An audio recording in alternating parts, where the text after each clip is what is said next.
The big game is fast approaching, but wait, you still haven't got your tickets. You've spent hours searching, but you're still confused about ticket prices. Time to stop searching.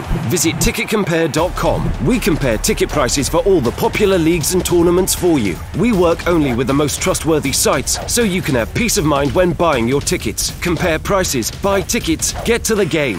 Ticketcompare.com. Buying tickets made simple. Hey, Ben. Sam, we'll start with the news this week about Gylfi Sigurdsson, out for a number of weeks now. How much of a blow is that to you between now and the end of the season? I think every player you would want to play in the first team on a regular basis, and obviously being a big signing for Everton is a blow, and it's an unfortunate trauma injury. I think that you, as a manager and your backroom staff, require a prevent injury policy for covering off the fact that we don't want too many players injured that we can avoid. But when you can't avoid an injury like this, then you have to look at the recovery time, and hopefully Gylfi's recovery time can be shorter than maybe we might expect. I think that always medical and specialists give a conservative view, and you try and beat that, and see if you can get Gylfi back as long as you can. And along with James McArthur, who broke his leg, and then Mangala, who did his knee, it's been I think it's been a tough time all year, you know, with injuries, and that has certainly had an effect perhaps on away performances and away results. Certainly not at home, because our own form and our points per game ratio is up in the top three. Certainly in the last 8 or 10 games, and in fact certainly in the last 4 games all our points have come at home, all 10 out of 12. So we're very, very good at home, running high in the Premier League for points gained at home, but away form is the one we certainly have to improve and make sure we pick up some points away, starting at Stoke. On Sigurdsson, the time frame is as long as 8 weeks. How do you know? Well, according to your statement in the week. Well, somebody gave out the wrong statement then. So could it be less than that? I mean, my question was going to be: it can be less than that. Yeah. So whoever gave that statement out is going to get a bollocking today. So well done. You just got whoever gave that one out right telling off, like I mean, because you cannot predict a length of injury in its entirety, because you have people who heal quicker. And we have a highly qualified medical staff and equipment to try and speed up any injury. And I've always felt it the wrong thing to do, to tag an injury for its time and its time limits, because people recover quicker than others. And then you want to avoid setbacks so they don't reach that time. Then, and it's more, why is it? And if you can get it before then you know you've perhaps done well. But for me, it's how is it in the next 2 weeks, and you know, what does it look like in the next 2 weeks when you sustained an injury? Immediately after there's a settling down period, and then there's how quick the player recovers.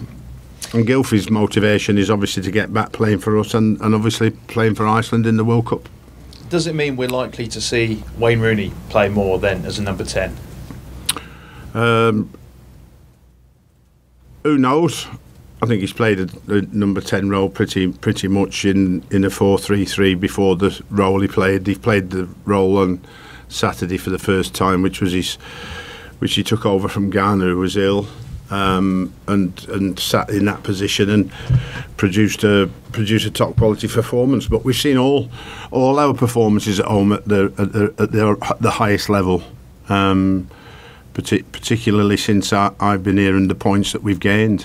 Probably the only performance that wasn't that good was probably West Brom, and we managed to get points out of that. But all the rest have been exceptionally good, and we've won those games. Like I said, 12 points out of the last 4 games has been our mainstay of where we are in the league. But our home form is a Jekyll and Hyde, if you like. We need to improve it, and we need to start on Saturday.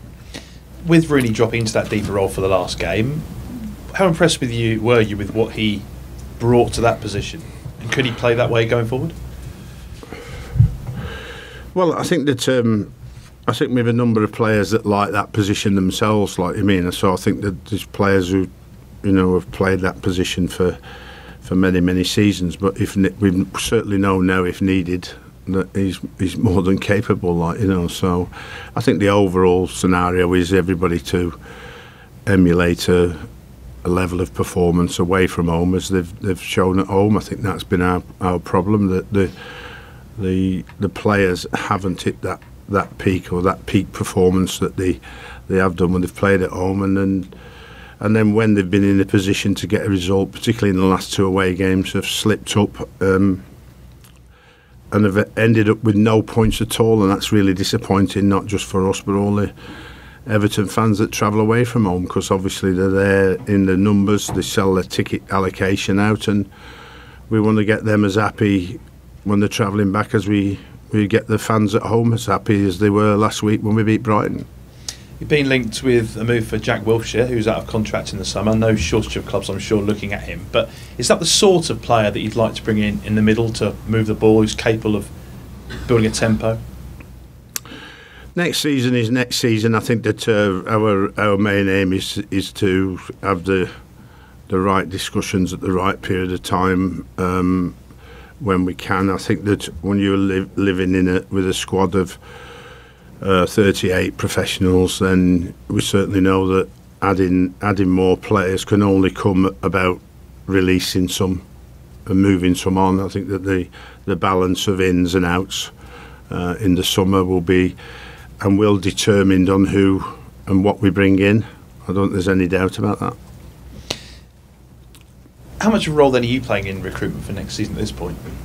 I'm focusing on the first team and the first team winning. I think that's the first thing we do, and then there's achieving the safety mark, which we're very close to now, achieving the safety mark on our secured position in the Premier League, and then having those discussions and moving forward when that happens, really, as well as planning most of pre-season, which is penciled in, if you like.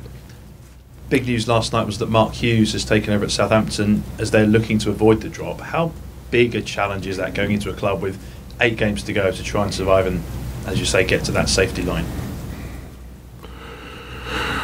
I think that Mark's experience in the Premier League would be very important for Southampton, and hopefully they would hope that there would be a reaction to him walking through the door and giving the players a new direction. I think that we all try and do that when we come into a club that's struggling, and I think that that direction needs to be instant, and we moved ourselves out of a relegation position very quickly when I arrived, and that gave us a lot of confidence. But obviously, then you've got to sustain it, and we've managed to sustain it at home, no problem. But what we haven't to sustain is the ongoing problem with the last 2 years and 3 months of Everton away results not being good enough.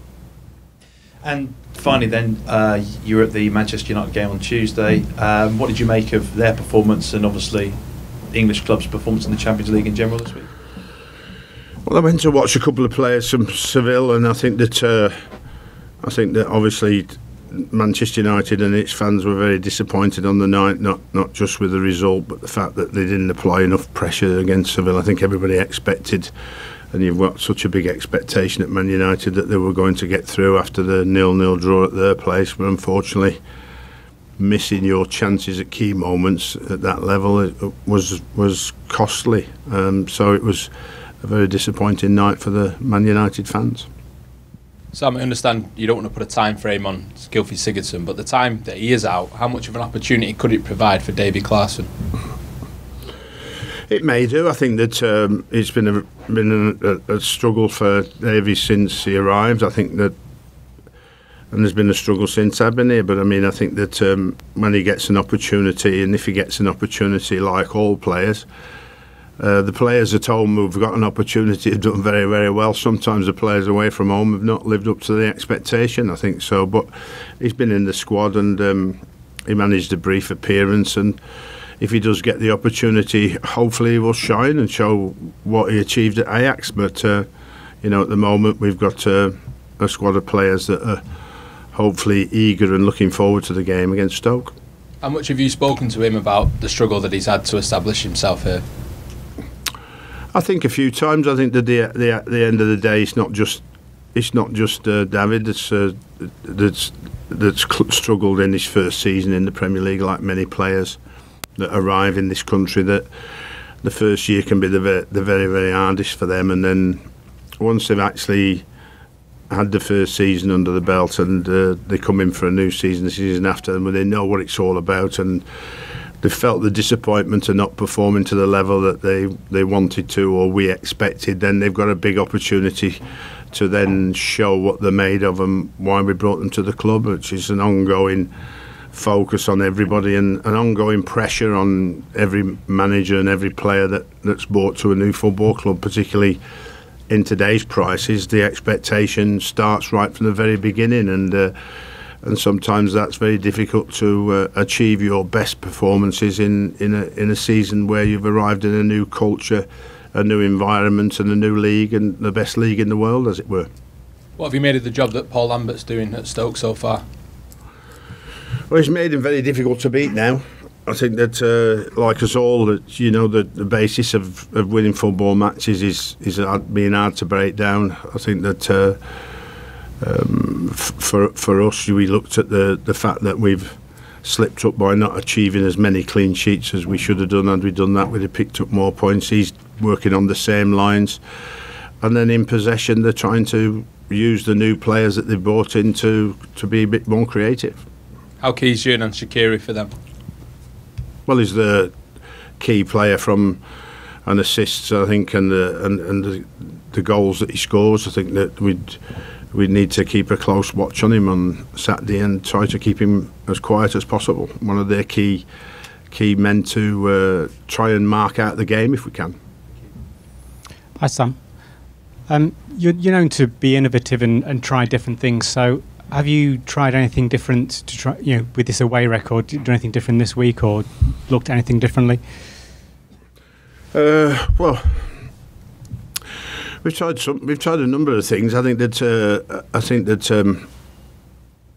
systems, change the personnel. I think the change of mentality is the big one. Like I mean, so we've been using a bit more work into the mind in the analysis room about who we are, what do we want to get, and what do we want to achieve. Like I mean, I think that is the main aim, is the focus of being mindfulness in terms of visualising your performance and visualising the performance that you give at the top level, and thinking about that to put yourself in a positive frame of mind before you walk out or run onto the field on a Saturday. I think that all your preparation tactically and technically is fine, but if the player spends a little bit of time thinking about his best performance and putting himself in the right frame of mind, then that best performance will have a better chance of being delivered. Just sorry, quick follow-up. Are the players getting help with that then, like sports psychology or anything like that, or are you just putting it on them? They are getting some help with that, yes. I think that we've used our in-house sports psychologist that had been here for quite some while, so slowly he's integrated himself with some of the sessions with the players. Okay guys, thank you.